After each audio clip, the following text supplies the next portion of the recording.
Welcome to Almost Tier 1, the deck list, profile, and analysis cast here on the Dice Commando YouTube channel.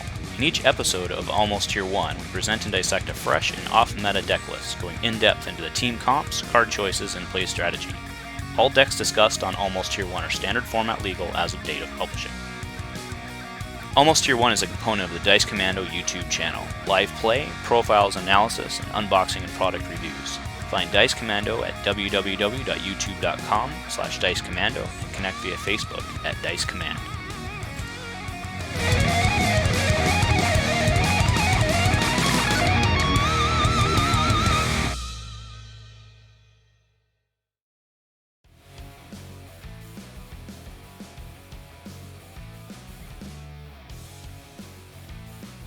Hey, welcome everybody. This is Mike from the Dice Commando bringing you an AT1 on Dice Commando.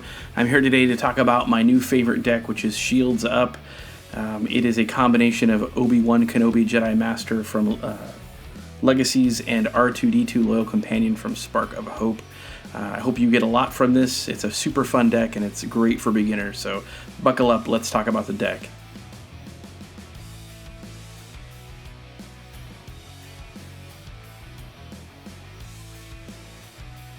Like I said, this is a two-wide deck with Obi-Wan Kenobi and R2-D2 at 19 and 11 points. Our battlefield is Obi-Wan's hut because shields are cool.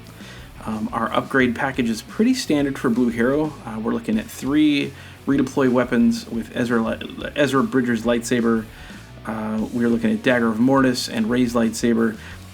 The 2 best upgrades in the whole deck, of course, are Neiman Mastery, so if you're lucky enough to have 2, play them both. I generally have to borrow one, but it is a great include in this deck, and I would not replace it. The rest of them are kind of flexible, except for maybe the Aqua Breather, which is a killer on any deck that's trying to do indirect damage, just shuts it straight down.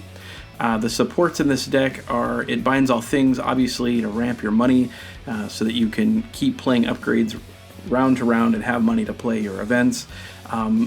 Probably the spiciest include in this is 2 Yoda Spirit, which I wasn't sure what to do with this spot, but I love the focus on the Yoda Spirit because there are times when you have to reroll because you only have 2 damage sides on each dice, so the focus really helps flipping those dice, even if R2-D2 doesn't do his job for some reason.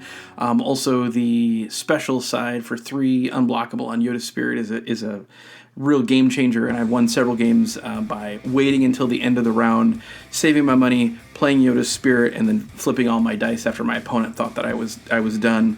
The event package, unfortunately, is a Blue Hero package, so we're playing a lot of bad removal. Hidden Motive is good, but anymore it's really hard with so many mixed sides on dice. Exchange of Information and Adapt are there to help you make money early in the game when you need to ramp harder, and also to keep your opponent either off their big sides or their money sides. The best event in the 2 best events of the deck are probably Lothwolf Bond, which at the beginning of the game you'll find yourself taking a lot of damage. Lothwolf can flip that over on your opponent. It basically lets you gain 3 health by placing 2 shields on both of your characters and then a 3rd shield from Obi-Wan, and then activating both of them. It can quickly overwhelm your opponent, especially if they don't have the best removal. Like if they can only get rid of 1 dice, you're about to roll in sometimes 5 or 6 dice. We're playing Mislead and Pacify because Blue Hero removal sucks. So Electromagnetic Pulse is a meta call. I included 1. 2 might be relevant if you're playing into a lot of droids.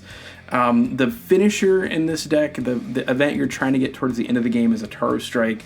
So Ataru Strike lets you resolve one of your character dice showing damage. I believe it's melee damage. Could be. It lets you resolve one of those dice and increase the value by the number of shields that you have. So if they're pounding on one of your characters, like if they're going after Obi-Wan, you can actually roll in an R2 dice, get it to the 2 side, and then hit them for 5 because you have all the shields on R2-D2. So it's a great finisher, comes out of nowhere, and that's really our damage out of hand for this deck.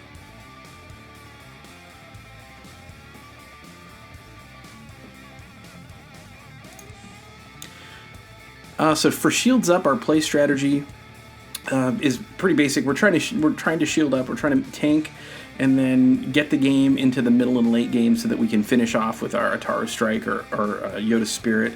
Or sometimes we can just use up all your opponent's mitigation because you're constantly flipping to the top side in Obi-Wan Kenobi, which happens to be a 3 for free, which is the nastiest top side in the game.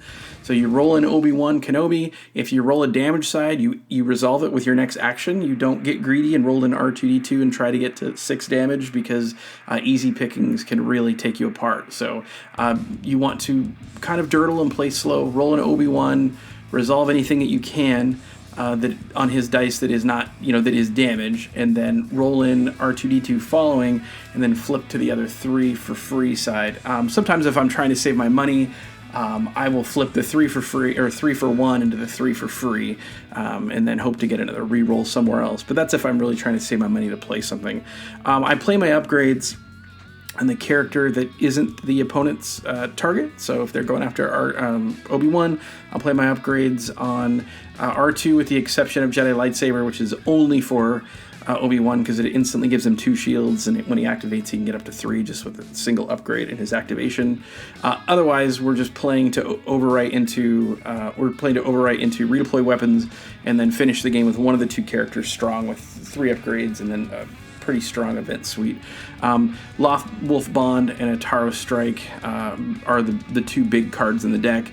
And don't sleep on R2-D2. He can actually finish a game. He's got 2 damage sides. One of them's a 2, and when he's got upgrades on him and you roll him out and you have some plus sides, he can flip his die to the one stick side and help you pair up with those upgrades with a plus side. So he can do a lot of damage.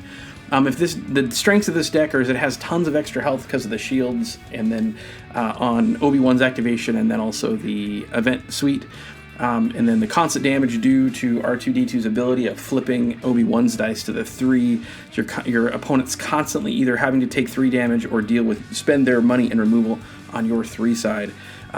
There's also a couple sneaky damage sources from Yoda's Spirit and also from Ataro Strike. If it has weaknesses, which it does, multi-dice removal can really just wreck your turn. I know it sounds weird, but if you roll 2 3s, which normally would be a really good rollout, if you're playing a yellow hero, that's going to get picked and your turn is really damaged that way. Sometimes you are too broke to play both your removal and your ramp, which kind of sucks. So if you don't get your It Binds All Things early in the game, it kind of becomes a dead card in the deck. I'm not 100% sold on the card myself. I think there's maybe an argument for running 2 more resource cards, maybe a second adapt and a second exchange of information. Those are your ramp cards in this deck. And then any card that removes your shield, so an Intimidate will wreck you. Galactic Deception will keep you from taking shields. Frighten will take your shields and kill you. So those are definitely your problem cards in this deck. So that's really the weakness. It really is just trying to ramp up upgrades, tank to the end and middle game where it can really finish you off. It's kind of a counter puncher's deck. It's pretty straightforward, I think, for beginners. This is a great deck if you want to put together for someone who's maybe new to the game. It has a lot of synergies that are easy to understand, and also there's some tricky plays that will help your newer player kind of pick up on some strategies in the game. In the hands of a skilled player, though, I think this deck can do a lot of damage and take people by surprise. It really eats up Ewoks because of the shield generation. It eats up any deck like Afra who's just trying to ping for damage on indirect. It'll do a lot of work. I've beat almost all the meta decks with this deck, so I think it can stand. It's certainly not it's not a tier 1 deck, right? That's why it's on AT1. So I hope you guys enjoy it. Feel free to throw this together, change cards, make it your own, and then share back with us what you think works and what you think doesn't work. And I thank you for tuning into AT1, and as always, go Commando.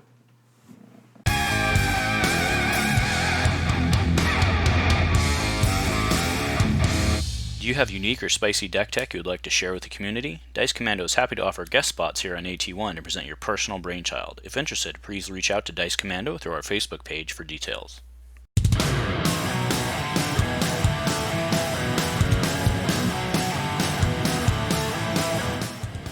Thank you for watching Almost Tier 1 on the Dice Commando channel. If this was something you enjoyed, please give us the feedback, or like and subscribe. Check out the rest the Dice Commando channel has to offer. If nothing else, go Commando.